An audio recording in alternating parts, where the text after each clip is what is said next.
Hello guys.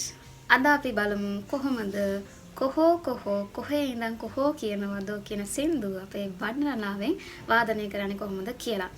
ඉතින් මේ ගීතය මම මුලින්ම කියන්න ඕන ඔරිජිනල් ස්කේල් එකේ නෙවෙයි මම කියලා දෙන්නේ. ඔරිජිනල් ස්කේල් එක මට මතක හැටියට තියෙන්නේ E flat major එකක. එතකොට ඔයාලා ඒක වාදනය කරනවා නම් ගා ධා නී කියන සර ඔක්කොම කොමලයි. හරිද?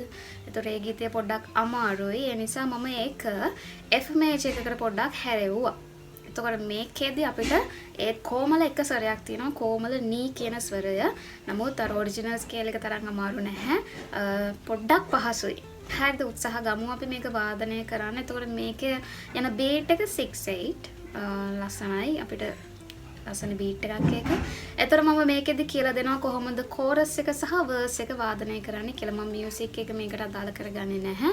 අද මම කියලා දෙන්නේ කෝරස් එක සහ වර්ස් එක කොහොමද අපේ බටන් අලාවෙන් අපි වාදනය කරන්නේ කියලා. හරිද? හරි අපි පේලියෙන් පේලියට යන් බොහොම පේලි පහක් හයක් වගේ තියෙන අපිට වාදනය කරන්න ඉගෙන ගන්න. අපි බලමු කොහොමද වාදනය වෙන්නේ කියලා. මම එකපාරක් කෝරස් එක ප්ලේ කරලා ඊට පස්සේ ඔයාලට කියලා දෙන්නම් ඒක කොහොමද වාදනය වෙන්නේ කියලා.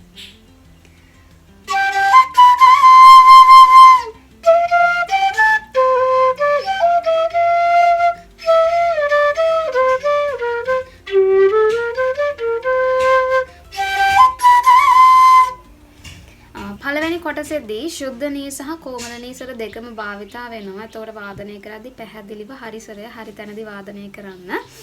පළවෙනි පේලිය නම් මේ විදිහට. ඒකෙදි වාදනය වෙන්නේ ශුද්ධ නී ස්වරය කොහොමද? පපසා නිසා ස්වරට කියන්නේ පපසා නිසා.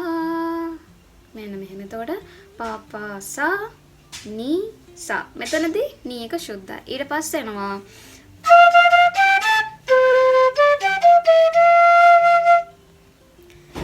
මමම පධා සසස රීපම ගම. ආය පාර බලන්න. මම මා එකේ ඉන්නේ මෙන්න මෙතන ඉන්නේ මමම පධා සසස රීපම ගම. හරිද? තව පාර බලන්නේ පේලිය සම්පූර්ණයෙන්.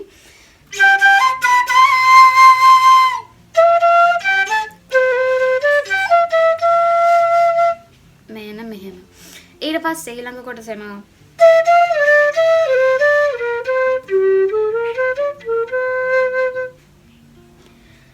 ගම රිගා සරි කොමලනී සා. ඊට පස්සේ පාදා कोमलनी सारी कोमलनी सा. गमा रेगा सारी निसा पादनी सारी निसा. कोमलनी මං දැන් මේ පැත්තෙන් ඕපන් කරන්නේ ඔයාලට පේන්න ඕන නිසා. ගමා රේගා සාරි නිසා පාදනි නි සාරි නිසා. ඔන්නෝමයි දෙවනි කොටස එන්නේ කොහොමද?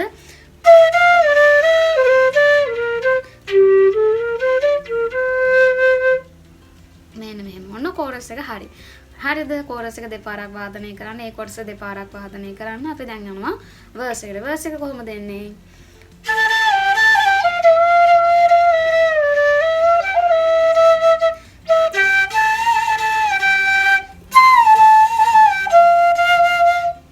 පේලි දෙකයි තියෙන අපිට ඉගෙන ගන්න. මොකද ඒ වර්ස් එකත් රිපීට් වෙන කොටසක් නිසා එකම ස්වර ටික රිපීට් වෙන. අපි බලමු පළවෙනි පේලිය.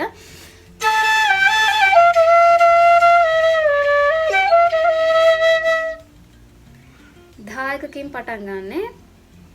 දාදා පදා පම මා මා ගා రీ రీ ග පම ගා ගා.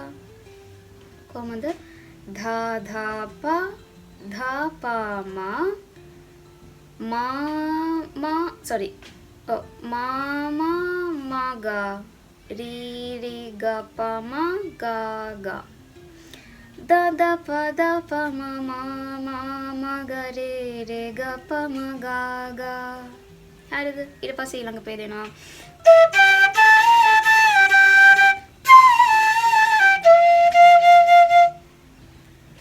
ගා පා ධා කොමලනී ධා පාපා පාපා සා කොමල නීධා කොමල නීධා පා මාමා ගපා දනි දපා පා පප සනි දනි දපා මාමා ගපා දනි දපා පා පප සනි දනි දපා මාමා කොමල නීසරේ වා සාමාන්‍ය සරිගම වාදනය කරන වගේ පහසුවෙන් වාදනය කරන්න පුරුදු වෙන්න ඕන. එහෙම නැත්නම් සින්දුවක් වාදනය කරනකොට කොමල නීසරේ පොඩක් අමාරුවෙන් වගේ නම් වාදනය කරන්න අපිට සින්දුවේ ලස්සන ගණ ටිකක් අමාරු වෙනවා. මොකද ඉස්සරේ අමාරු වෙන වාදනය කරන එක අමාරු වෙන්නේ. එතකොට සින්දුව හරියට වාදනය කරගන්න අමාරුයි අපිටනේ.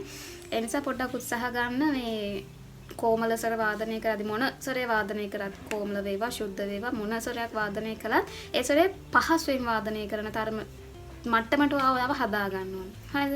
හරි මම දැන් මේක තව එකපාරක් සම්පූර්ණයෙන් දැන් කෝරස් එක සහ වර්ස් එක සම්පූර්ණ එක දිගට වාදනය කරලා පෙන්නන්න බලන්න.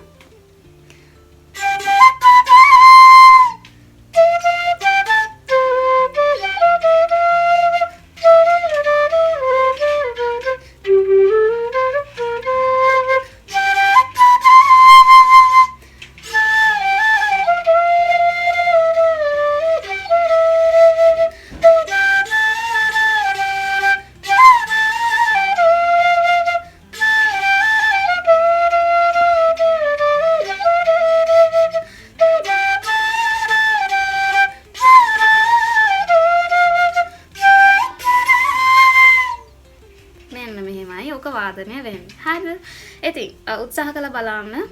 වීඩියෝ එක කරන ලයික් එකක් කමෙන්ට් එකක් දාන්න. මීට අමතරව ඔයාලා ඉගෙන ගන්න කැමති සින්දු තියෙනවා නම් කමෙන්ට් එකක් දාන්න. ඉදිරියේදී මම මේ දේවල් ඔයාලට කියලා දෙන්න උත්සාහ ගන්නම්. එහෙනම් තව වීඩියෝ එකකින් හම්බ වෙනකන් keep playing, keep practice. Thank you for watching.